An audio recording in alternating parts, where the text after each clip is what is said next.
Thank you, Tammy.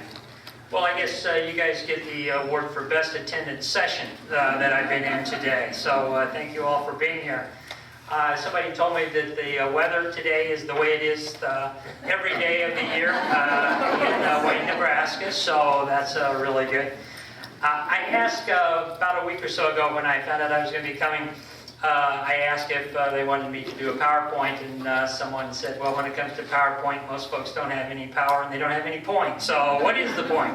So I was told that this would be kind of an open question and answer session, and I'm looking forward to that, to see what kinds of things are on your mind, and if you have further questions about my background, I'd be happy to answer that. So with that introduction, I think all of the onus is on you now to come up with the questions, right? Yes? So you've served at these two smaller institutions, and Baker, I think, is private? Baker is a Methodist institution, that's correct. And Washburn is a city university? Or Washburn is a municipal institution, which is basically City of Topeka and the County of Shawnee in the state of Kansas. Those are going to be very different institutions than Wayne State College, which is a regional public institution and it's an open enrollment institution. What kind of experience with this type of institution do you have? Well, there are two or three things that I think do translate pretty well. One of them is that Washburn University is also an open admission institution. And so since the founding of Washburn in 1865, we're 150 years old this year, as Lincoln College, we've been an open institution right from the very beginning. So some of the aspects in terms of the programs and the support systems that we have for students would be the same. Washburn is an interesting institution. If you know the state of Kansas, there are 6 higher education institutions which are called the Regents institutions. And then there are the community colleges, and then there is Washburn. So people ask me where I'm from, I say, Washburn, all right? It is a little bit unusual in that we get about a third of what the other state institutions do, the regional institutions like Emporia, Fort Hays, and Pittsburgh State that you may be familiar with. They get about 30 to 35 million in state funding. We get between 10 and 15 state funding. But the majority of our public funding actually does come from the city and the county. Now, the reason why I think that in some ways that's kind of like Wayne is that what that means in terms of Washburn is that we've been very diligent in terms of our relationships with the community. And we think that how we're funded and the success that we have in continuing that funding has to do with the way that people perceive the strength of the institution. So in the same way that you have done a lot with service learning, we work very closely with the city and with the county on what we call high-impact community engagement practices, HICEPs, what we call them. But it's basically a form of service learning. So I think the open admission concept of Wayne State, the connection to the community, and that kind of service learning, I think those would be commonalities. The state, monitoring the state funding is something that those of you who have been involved with having boards, I came from Baker, which we had 3 board meetings a year, so there were 3 days on the calendar. But when I came to Washburn, we do a day and a half with our own board, and then we do 2 days with the state board. So 3.5 days a month I'm involved with the boards in terms of trying to monitor the state funding. And there are times when Washburn will go in front of the state system and talk about funding issues. So it's not exactly the same as you have in Nebraska, but there are some parallels there. Other questions? Yes? Other than the fact it's a presidency and a move up, what appeals to you about Wayne State College? The first thing I looked at when I started thinking about becoming a president, and I've joked a couple other places, but I'll say the same things. Some people say to me, why do you want to be a president? Other people say to me, why in the world do you want to be president? But as I looked at the institutions and started thinking about where would I want to go and what kinds of things would I want to see, there were a couple of things about Wayne State that were very important to me. First is the concept of student-centered teaching focused. That's right at the very beginning of our mission statement at Washburn. I think higher education institutions that are teaching, that are focusing on that, where the intent is to work with students every day, I think that's the most important thing that we do. The other thing is that I saw in the Wayne State strategic plan and the materials that I liked, which was very important, had to do with the pursuit of excellence. And I just like hanging around with people who want to be really good and want to do really special things. And the results you've had, U.S. News World Report, for example, indicates to me that the people in this room are working very hard to make this a special place. Not that other people don't do that, but it seemed to be something really unusual about Wayne. And I will tell you the kind of the final confirmation for me, and I apologize for those who've heard this story, but when I was contacted by the search firm about this position, there's an individual that works at Washburn. His name is Clark Coco, and he's the Dean of Washburn Institute of Technology. He's a fantastic dean, great administrator. And we were talking the day that I was contacted by the search firm, and I didn't say anything to him specifically about this. I just said, we were talking, and I said, Clark, you know, you're an amazing administrator. You've had a great career, haven't you? And he said, I'm not kidding you, he said, yeah, and it all started at Wayne State. I said, really? Tell me more. And so he waxed on for about 5 or 10 minutes about the community of Wayne and how Wayne State had meant everything to him where he started his career. And he talked about the quality of the people here. And he talked, and he finally noticed that I had kind of a look on my face like, wow. And he said, wait a minute, what's going on? And I told him about the position here. And so he said, you should look into that. This is a very special place. So those things and Clark Coco. That's why I'm here. Other questions? Yes? Can you tell me a little bit about what kinds of retention efforts you might have been associated with and how you see that playing out at Wayne State? Thank you for that question. As an open admission institution and one that is looking in terms of enrollment as being an very important factor for our budget, we currently have, I went back and counted in our strategic plan, we have 21 retention initiatives that we've started in the last 2 years and 18 new recruiting initiatives. And a lot of those have to do with personal service to the students. We started what we call a summer bridge program for students who have very low academic abilities. So the idea is to get those in either in the summer or the first semester and to provide special services for them. Next summer, we're going to start something called our Summer Institute. That's for first generation students. We've noticed that some of our first generation students, we have major retention challenges there, and so we're going to try to get them to campus, have a residential experience, and make sure that they have a very good experience with the first 6 hours that they take, kind of get to know campus life. We think that's important. We've started looking at what are the things that happen when students don't succeed. I don't know about Wayne State. We haven't talked about this yet, but we identified our top 10 classes. Literature refers to them as gateway classes. I call them pothole classes, classes where our students seem to be having a lot of trouble. For us, the top 2 are college algebra and the first composition class, English composition class. So the Dean of the College of Arts and Sciences, we're working on some alternative pedagogies that we're trying to do there. We've started processes like, if you don't like this, just pretend I didn't say it. But when we find that students aren't signing up to come back, we've started a program where our faculty contact those individuals, those students, and say, we noticed that open admission for the fall semester started 3 weeks ago, and you haven't enrolled. Is there anything going on there that we need to know about? So that's been very helpful. I should kind of cut to the bottom line and then come back. The efforts that we've made in the last year and a half, we've had the highest retention rate in 10 years. So someone asked me about our retention rates. We're for freshman to sophomore, We're at 65.8% now. 2 or 3 years ago, we were at 62. Our goal is to get to 72 in another 5 years. And so a lot of activity just looking at the students in terms of trying to figure out what's going on. We've had advising sessions. We've created an advising handbook for faculty in terms of trying to help the students.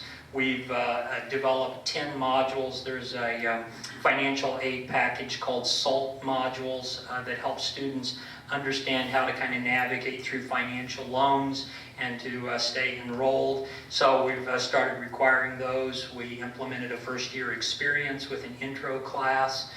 So those are a few of the things that we're doing. But retention, recruiting, the old thing is if you've got a student, it's easier to keep a student than to go find a new one. So we've been working really hard on that, as well as doing some things overall for recruiting. We're building a new residence facility. We started about between 10 and 12 new programs in the last couple of years to try to attract students. We've got a new forensic building going up, so we think that'll be great in partnership with the Kansas Bureau of Investigation. But those are some of the things we're trying to do to attract and retain students. Thank you for your question. Yes?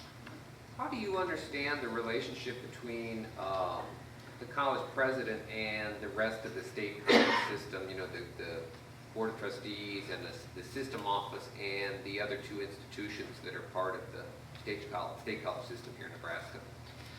That was one of the most important questions that I've been asking as it relates to talking to the chancellor and trying to understand that.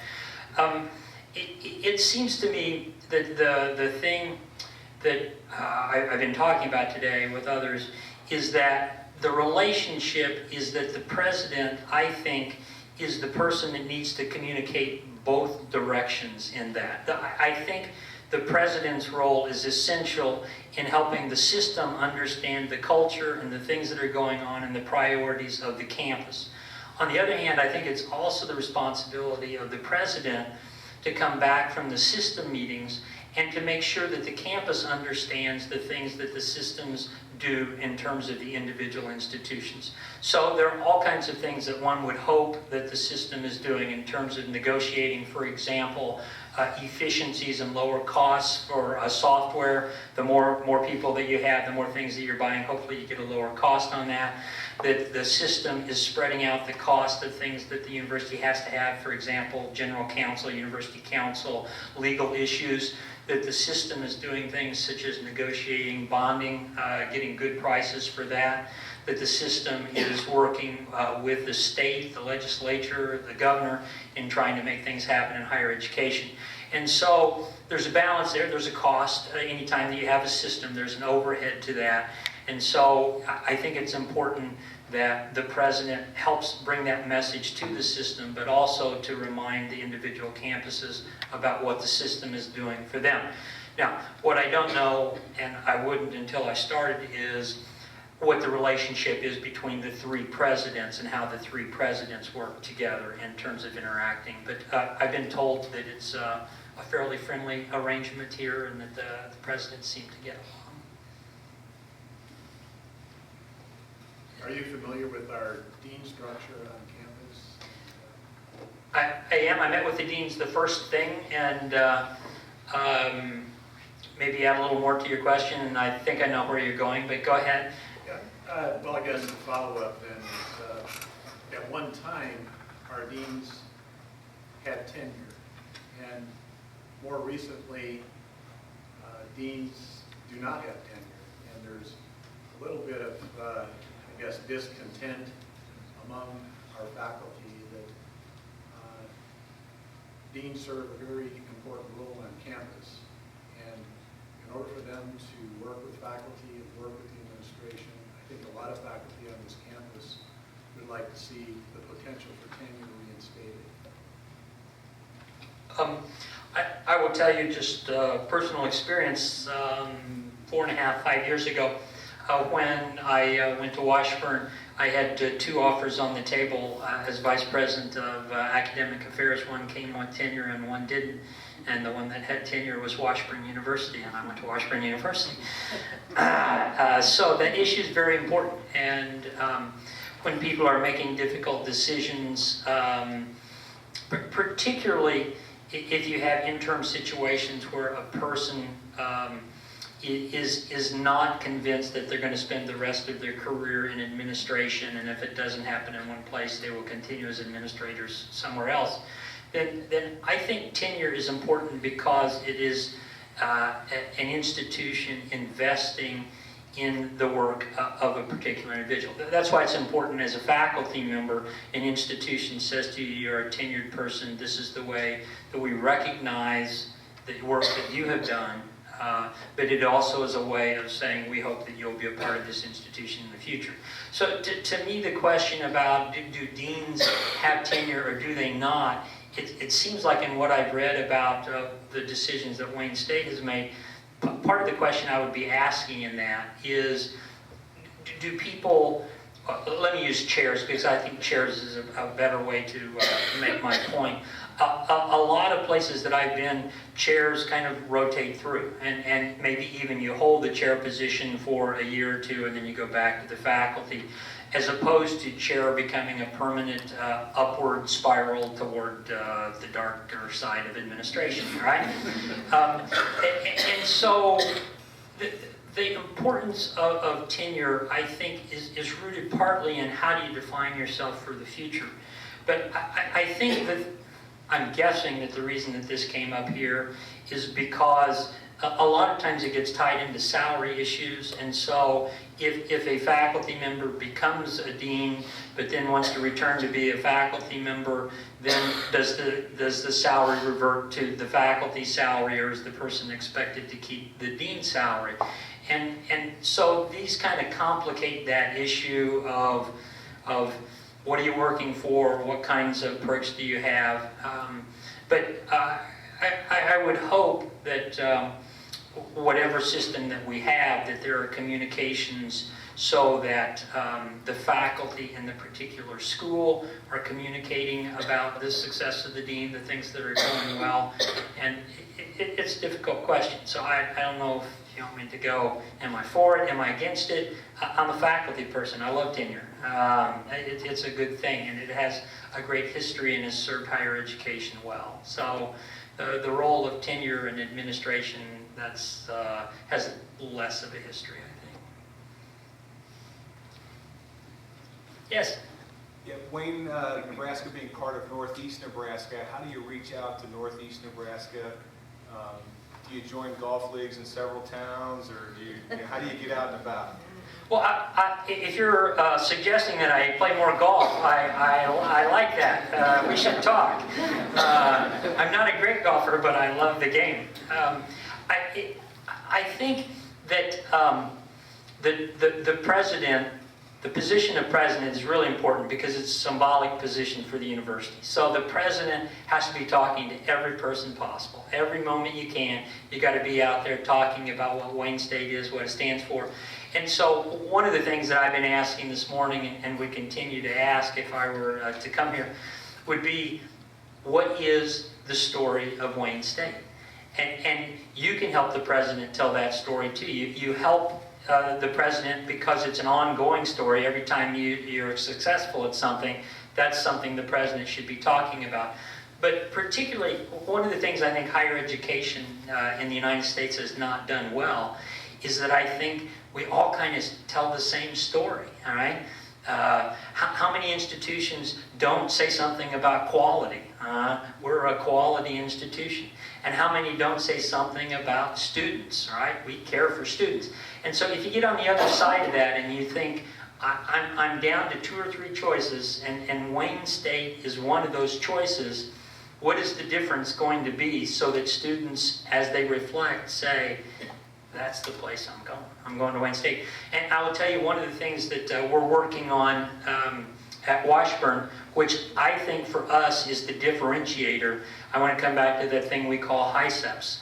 We are, through our Center for Teaching Excellence and Learning, which we created as part of our QI project as related to HLC. Everybody's supposed to have a quality initiative. And so we created the Center for Teaching Excellence and Learning. And one of the 4 pillars for teaching excellence had to do with the idea of community engagement as it relates to teaching. So we're developing some video components now that we're going to have on our website. And it's going to say, this is what an education is. This is what a student can expect at Washburn. And it's going to show our students in those settings where they are community engagement focused. So our nurses are going to be getting out of our mobile health van, and they're going to be in those sites, and they're going to be doing blood pressure monitorings and things like that. Our teacher education folks are going to be seen in the local 501 district doing reading programs with those individuals. Our biology students, our chemistry folks are going to be in the KBI lab, and you're going to see that. And you're going to see what that means in terms of the students and defining what an education is at Washburn. Now, the last part of this, I don't know if I've got the guts to do or not, but what I really want to do is to have the last element of the clip be a student sitting in a 500-seat auditorium somewhere looking totally bored. And we won't exactly put the name of that university on the bottom, but the implication will be fairly clear, right? That's the difference between who we are and some of the other places where you might go.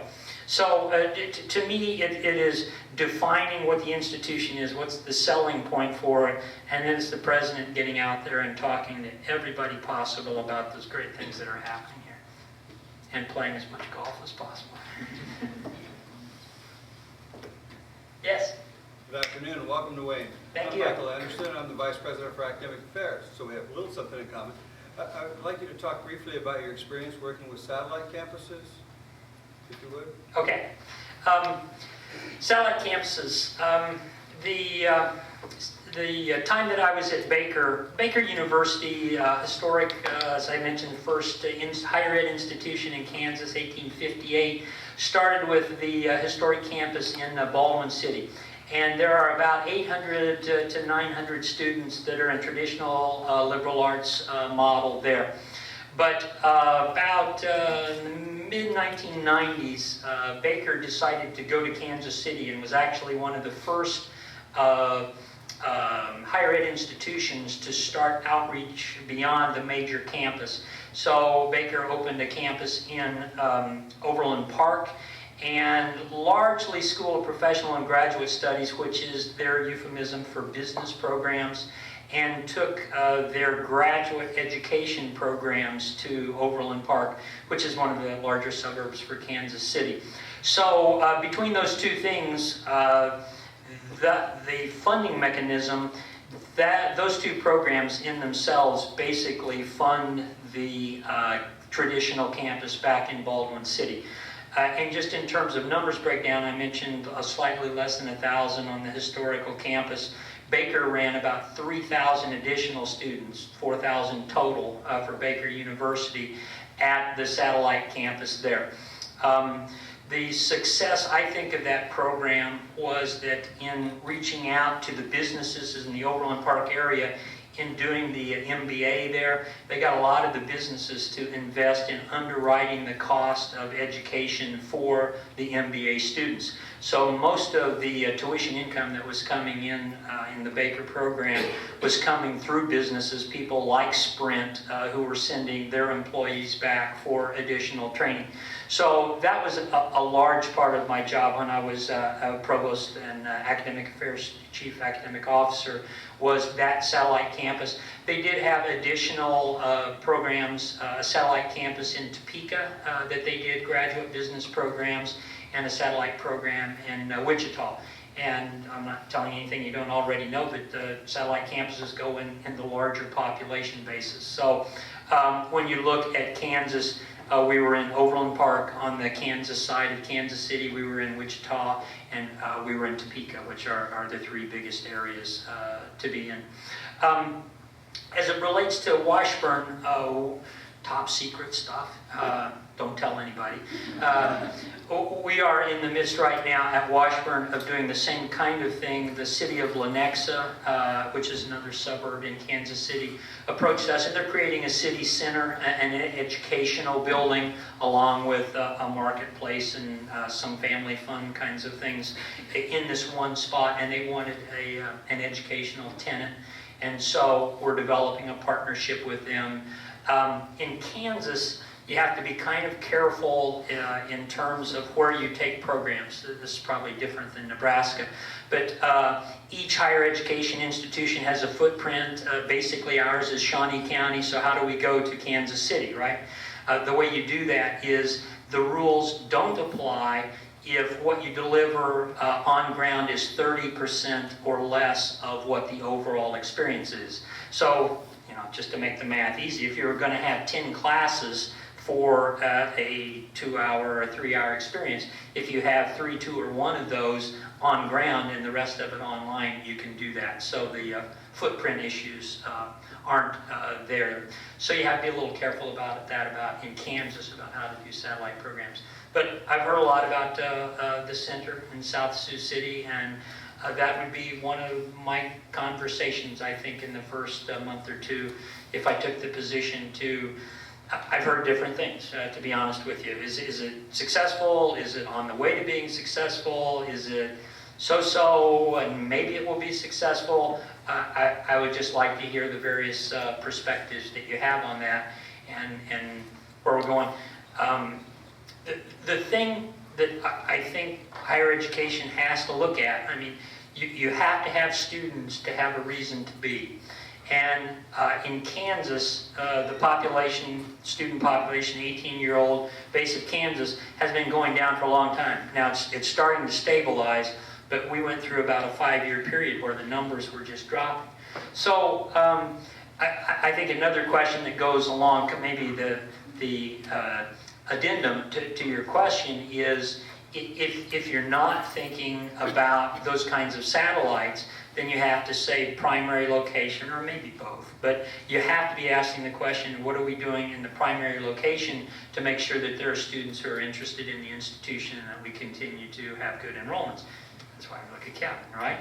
So, Kevin, good enrollments. Yeah. Yes? Washburn and Wayne State are similar in another fashion. They're both NCAA Division II institutions, so I'm curious your thoughts on what the role of intercollegiate athletics is on a college campus such as Wayne State.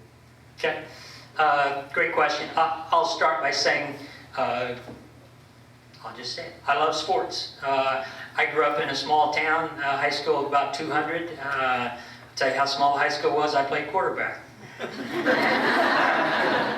But ever since growing up in a community like that, I've loved sports. I had season tickets for the Chiefs for 14 years, in the good years, not the bad years. And I think sports are very important. When I went to UMKC, not that this is the right justification, but I would tell you that we went from Division III to Division I in 1 year because the president thought that if that little scroller on ESPN, right, this was when ESPN was kind of becoming popular, the Division I teams got on that little scroll. So we went to Division I, and that was an attempt to create a higher visibility for the institution.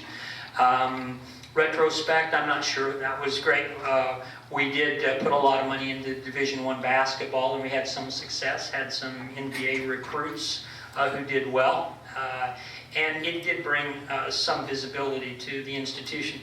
I think the better reason to have the conversation is what I saw at Baker. At Baker, I don't know your numbers, so I don't know if this will make your jaw drop or whether you'll just go, oh, But at Baker, 46% of the students at Baker were involved in athletics on some kind of athletic scholarship. 46%, 1 in 2, basically. So that meant that athletics was really important to the culture of that institution. People celebrated the student's success when something good happened to an athlete. We felt good about that. There were time zones in the schedule from 3 to 5 in the afternoon. We didn't have classes because we knew that's when the practices were going on. But it made a big difference in terms of recruiting students to that institution. I think participation in athletics is one of those things where you learn a lot. I feel like I learned a lot. There are days, when I work kind of long hours, and I remember when I ran the 2-mile event when I was in high school. And what do you learn from the 2-mile event? It hurts, keep going, right? So a lot of you, you think, what's the job? Well, some days it hurts, but keep going, right? So I think Division II, it provides a level of visibility for the institution. Washburn is a Division II institution. We played MIAA, good conference. I've heard great things about the Northern Suns. As a matter of fact, the athletic director told me, our athletic director said it's a very good conference, and that it'd be a good experience if I were to end up here and be a part of this. So I am supportive of athletics, and I think it helps bring a lot of students to institutions. And once they're here, even if they don't continue in the athletic program, a lot of students finish college that wouldn't be here, and finishing college is the key to the 21st century in my mind.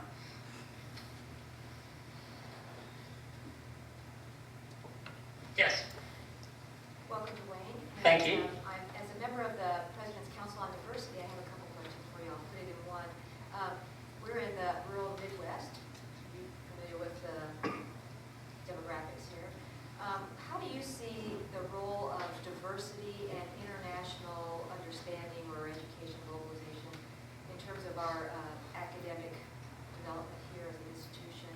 And how would you see that in terms of priorities for the campus? Okay, thank you.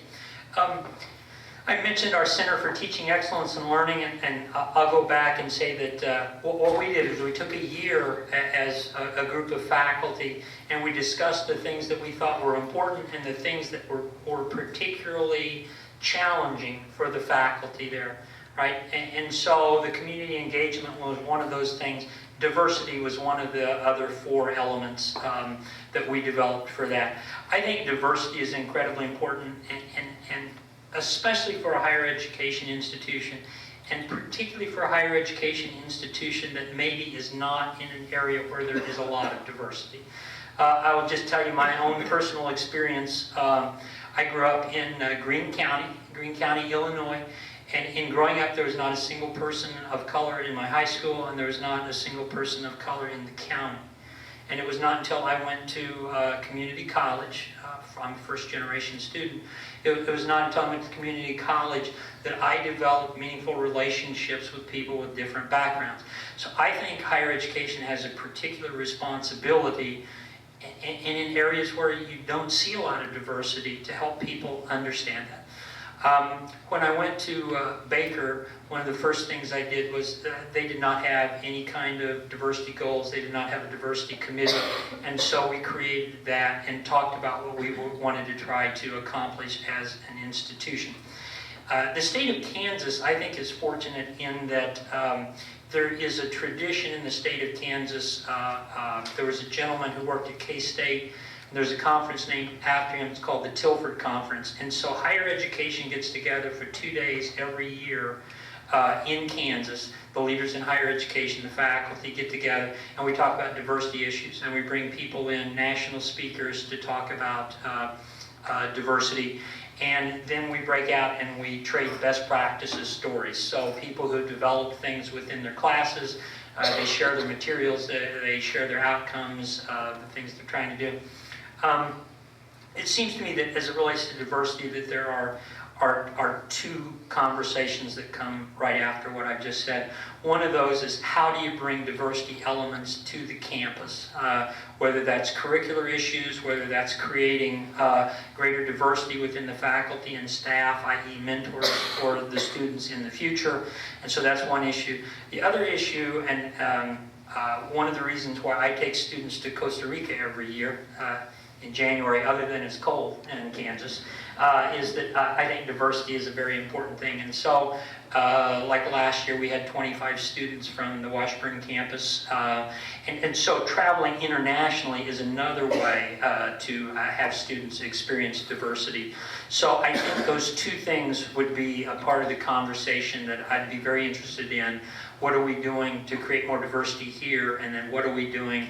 And when I say what are we doing, typically, let's be honest, usually it's about money. What kind of support can we give students to help them in terms of going internationally? And we've increased, we were averaging, when I got to Washburn, about 5 international faculty-led trips per year, and in the time I've been there, we're up to about 15 now. So students there have a really wide variety of chances to go abroad and experience diversity in that way. And if anybody wants to go to Costa Rica next January, just let me know. I want to go. Okay. And I'll assess it. I'll start a list. I'll start a list. Yes? You've already alluded a little bit to this, but currently Wayne State College, we are in our reaffirmation year with the Higher Learning Commission, and so at this time now we will be have the opportunities to select a different pathway. All pathways are now continuous improvement pathways. So what is your experience with that, and how would you guide us in this new tradition or this new transition into the new pathways? Yeah. HLC is something that I've actually spent quite a bit of time with. Right before I finished at Baker, we developed our 10-year HLC report, and so I'm fairly familiar with those questions. In terms of the open pathway, there are 2 challenges I think that institutions have. One of them is what's called the quality assurance argument. We call it the Quality Assurance Working Group, or COGS. So we have 6 different faculty groups that are working in those areas that HLC lays out. And a lot of those have to do with student learning and processes, and do you have the right support mechanisms, etc. You have to be able to document that. And it used to be, I don't know how much you know about this or how much you care about this, but it used to be that you could kind of generate a report every 10 years, and as long as you said some good things, you were kind of on the right path toward accreditation.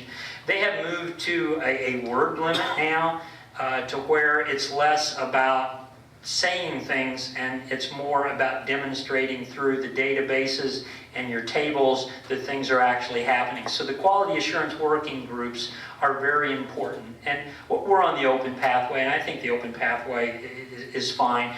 But it takes a lot more dedication. You've got to have people monitoring those things. And we're investing, we're getting ready to in 15, 16, just to show you the cost of that. We're investing in a brand new full-time position specifically to track the data for our quality assurance working groups. They're requiring more and more, so we have to have that information. So each of the quality assurance working groups will be able to talk to this person and say, can you set up a data file that will be able to track our student learning in general education? Can you help us track student learning in the major area, etc.? So quality assurance is one issue if you go open pathway. The other one, which is, I think, a really exciting conversation, is HLC, its history, has been in continuous improvement. And they really like that. They like wearing that hat. I think they like wearing that hat more than the government responding to all the government rules. So what you have to do in the open pathway is you have a period of time in that 10-year window. You've got a 3-year window where you're supposed to pick something, a quality initiative, an improvement project that you work on for 3 years, and then you report the results in the 4th year, all right? And so that's what we did in 2012. We had a 1-year conversation as faculty, because we knew we were headed toward this, about what do we care about, what do we want to do. And that's where we selected the Center for Teaching Excellence and Learning as our quality initiative. And so we've been gathering data for calendar 14, 15, calendar 16. We will put that into a report in 17, and then that will be on tap for our site visit in 18, 19. Now, The thing that was fun about that, and I mean, seriously, it really was fun, is you just get a group like this together and you just start with a big, broad question. What do we care about? I mean, of all the things that maybe we could think about really focusing on, what do we really want to take care of? What do we want to say in 4 years? We are better at that than we are now. And it really can be anything. That's the part that I like about HLCs. Certain things you have to have this. The QI is specifically meant to be kind of open-ended and to challenge the faculty and the staff, the institution, to step up and say, we care about diversity. So we're going to do a 3-year diversity. We care about technology in the classroom.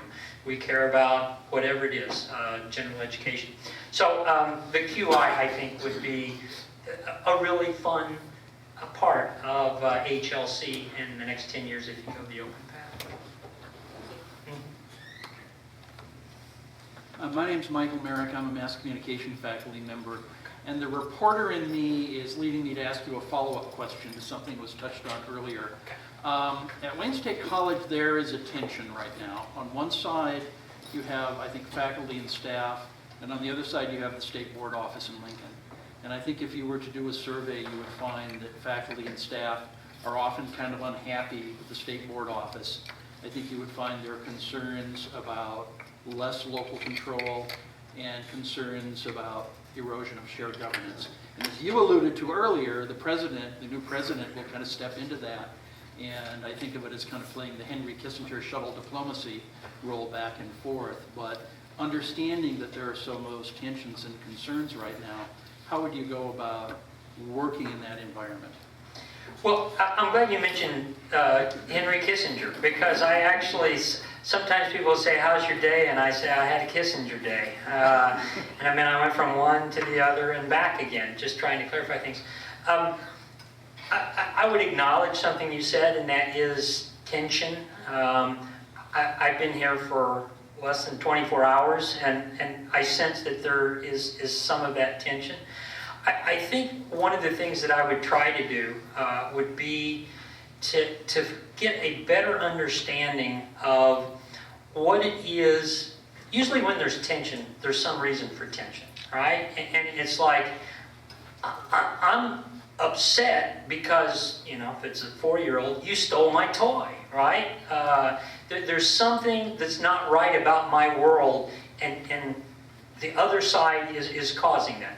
So I think one of the things that I would try to figure out in conversations on campus is if there's a tension with the system, what is it that is occurring that doesn't feel right? So is there less autonomy over the general education curriculum? Is there less autonomy about accepting transfer credits? Is there less autonomy in the way that I deliver instruction as a faculty member? And to try to understand what are the issues that don't seem right. And then I think if I were president, I would be asking the system, what is it that this, whatever is happening, what does the system think that they're getting from it? So if it's causing tension, what's the value added of why we would cause this tension? And part of it, I'll just tell you based on the few hours that I've been here, I think there are some communication issues. I really do, about that and understanding how people are perceiving the picture. I won't get into details, but just I come back to cost benefit and analyzing that, and what does everybody think they're getting or not getting out of it. And I think that's where it would seem to need to start. Thank you, Michael. Have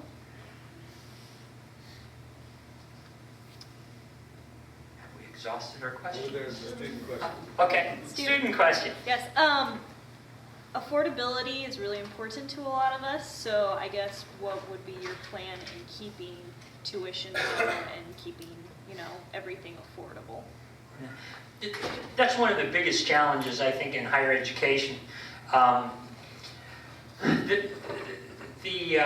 story I say is that when I came to UMKC in 1987, the state of Missouri was paying for 70% of the cost of an education, a student's education at UMKC. 70%, 1987. When I left, it was 20 years later, but when I left, the state was paying for 30% of the cost of the education. And guess who was paying the other part of it? It was the student, right? And so how you keep higher education affordable is a very important thing. I will tell you, don't know if this makes you feel any better or not, but Nebraska is biting a bigger part of the apple in terms of the cost of higher education than Kansas is. Kansas is kind of joining a lot of places and taking a step back and saying that higher education is a private good, and so it needs to be paid for by the private individual, and it gets harder. Every year, the institutions in Kansas are raising tuition about 4 to 5% for the students. In terms of trying to keep higher education affordable, one of the things that can help a great deal, and where I think a president can help, is scholarship programs. And I think a president needs to continuously be talking to the alumni of an institution and saying, you remember 20 years ago when this place was really special for you, and you remember how it changed your life. Have you done anything in terms of giving back? One of the things that I would say about Washburn is Washburn has been incredibly successful, I think, at telling that story and asking that question. We have an endowment.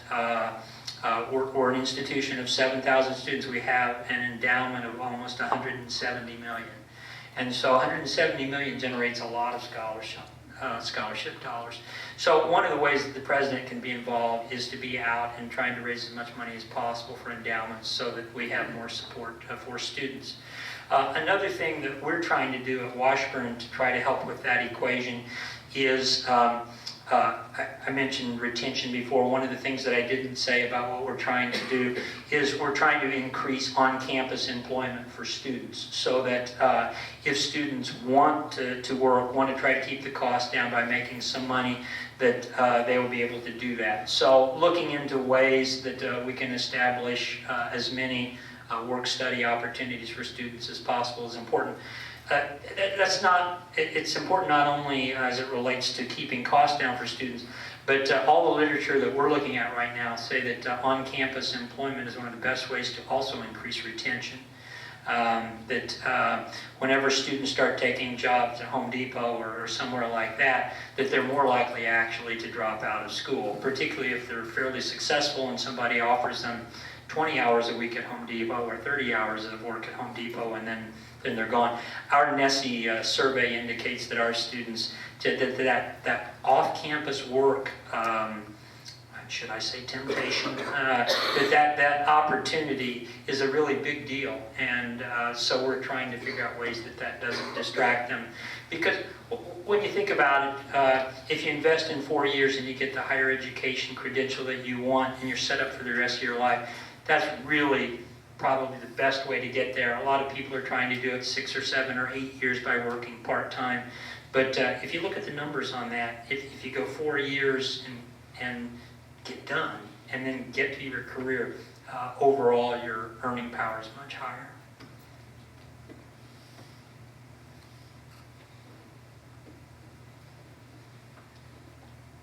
Is that it? Thank you. One last one more here. Yes. Okay, when you thought about applying for this job, what, if you got the job, do you feel you're really going to do for us? And on the second part, why do you really want the job? What would I do for you? Is that basically the first question? Yeah. Okay. Bring you coffee in the morning, an occasional snack at the cafeteria. I think the best thing that I could do for the people in the room, whether you're a faculty member, staff member, or student, the best thing I could do is to try to help in creating the best educational environment as possible at Wayne State. And the question has come up a couple of times for me today, what's your leadership style? And I would just kind of cut to the bottom line to say, usually, when I have meetings with people, at some point in there, I say, what can I do to help? And when I say that, I'm asking the question, what is the change that you want to see, right? And have you thought through that? Do you know where you want to go?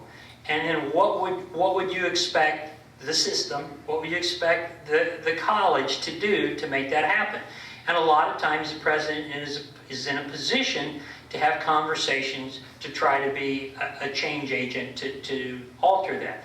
So what would I do for you? I think I would ask the question a lot, where are we going?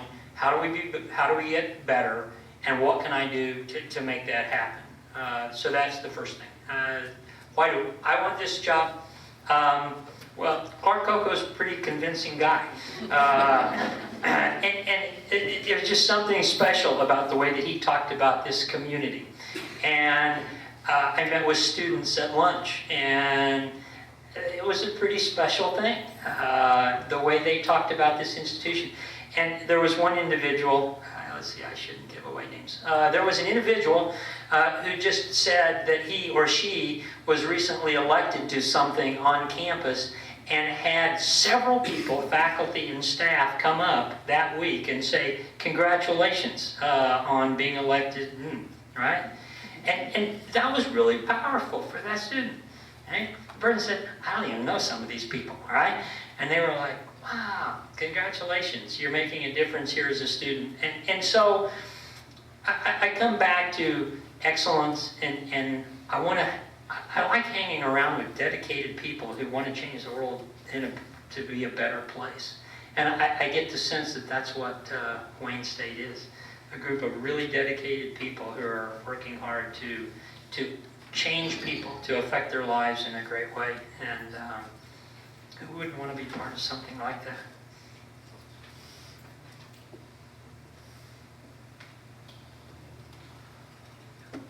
Okay.